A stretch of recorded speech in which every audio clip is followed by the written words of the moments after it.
Habari, kwa majina naitwa Robert Daniel Enoch, ni mtaalamu wa lishe kutoka hospitali ya rufaa ya Kanda Bugando. Leo nimekuja tuzungumze kidogo kuhusiana na uhusiano kati ya shinikizo la damu pamoja na chakula.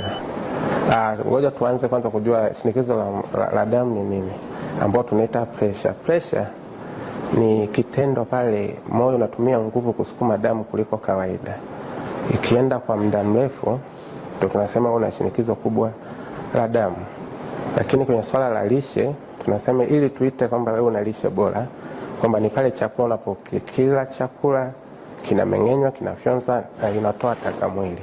Hiyo ni lishe. Sasa kuna uhusiano gani kati ya pressure pamoja na lishe? Kuna sababu za pressure ambazo mtu anapata pressure ambayo husiane na swala la lishe. Kwa mfano, kurithi, uvutaji wa sigara. Hiyo ni shinikizo la damu ambalo linatokea bila kuhusiana na lishe. Ila kwenye lishe, kwa mfano, mtu anapokuwa anakula hasa vyakula vyenye chumvi nyingi, vyakula vyenye sukari nyingi, unene uliopitiliza, hivi vyote vinasababisha mtu anapata pressure. Kitendo ambacho kinafanya sasa tunaona tuko vizuri kwa sababu matokeo yanachelewa sana. Swala la lishe, matokeo yanachelewa sana. Ukikosea leo lishe, inaweza ikapita hata miaka 10, 20 ndio ukaanza kupata changamoto. Japo kuna wakati inaweza ikawahi. Ukija kwenye swala la chakula, tufanye nini?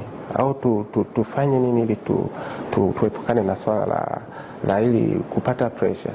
Tunashauriwa tule angalau ni mlo kamili. Vyakula ambavyo tunavisisitiza zaidi ni hivi vyakula vya nyuzi nyuzi. Japo havipendwi na watu wengi, vyakula vya nyuzi nyuzi. Tunapenda vitamu ambavyo vimekaangwa. Tunasisitizwa zaidi au tunashauriwa tule vyakula ambavyo vina mafuta kidogo, hasa mafuta ambayo yanatokana na mimea. Na pia tupunguze matumizi ya kutumia chumvi nyingi. Kwa sasa hivi kumekuwa kuna shida ya kutumia chumvi nyingi, hasa vyakula ambavyo vimekaangwa, kwa mfano chips, nyama choma. Tunatumia chumvi nyingi sana. Matokeo wewe ukayaona sasa hivi, lakini kadiri muda unavyozidi kwenda, uzee unapokukaribisha, ndio madhara haya utayaona kwa kiasi kikubwa sana.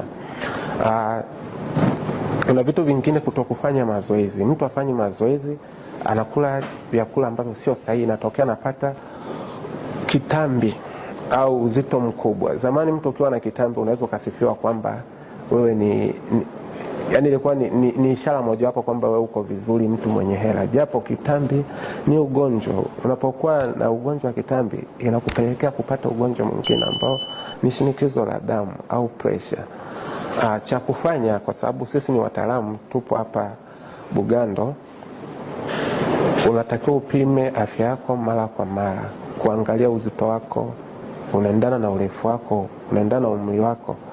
Uangalia aina gani ya vyakula ambavyo unaweza kuvipata ukiwa bado hujapata hiyo shida, kwa sababu pressure huwa haina tiba. Ile wao tunaizuia, yani tunaicontrol. Ukishapata pressure leo ikaingia ukawa na pressure, uwezo ukatibiwa ukapona kabisa, kwamba labda kama unavyopona malaria, maana utakuwa unafanywa, tunasema management, utameza dawa siku zote. Ukiachana na hiyo, cha kufanya sasa, sisi hapa Bugando kliniki zetu zinapatikana kuanzia Jumatatu hadi Ijumaa, kuanzia saa 3 asubuhi. Tunatoa huduma za magonjwa mbalimbali, sio tu ugonjwa wa pressure, magonjwa mbalimbali ya kuambukizwa, hata yasiyo ya kuambukizwa. Mwili unajijenga wenyewe. Hata dawa ambazo tunameza zinasaidia kwenda kuponesha ugonjwa, lakini mwili huo unajitibu wenyewe. Kila ugonjwa ambao unaofahamu unaendana na lishe. Tunawakaribisha sana katika hospitali yetu ili kuja kupata hii tiba. Katika hospitali yetu hii, ofisi zetu ziko sehemu ya kliniki ya watoto pamoja na jengo la saratani. Karibuni.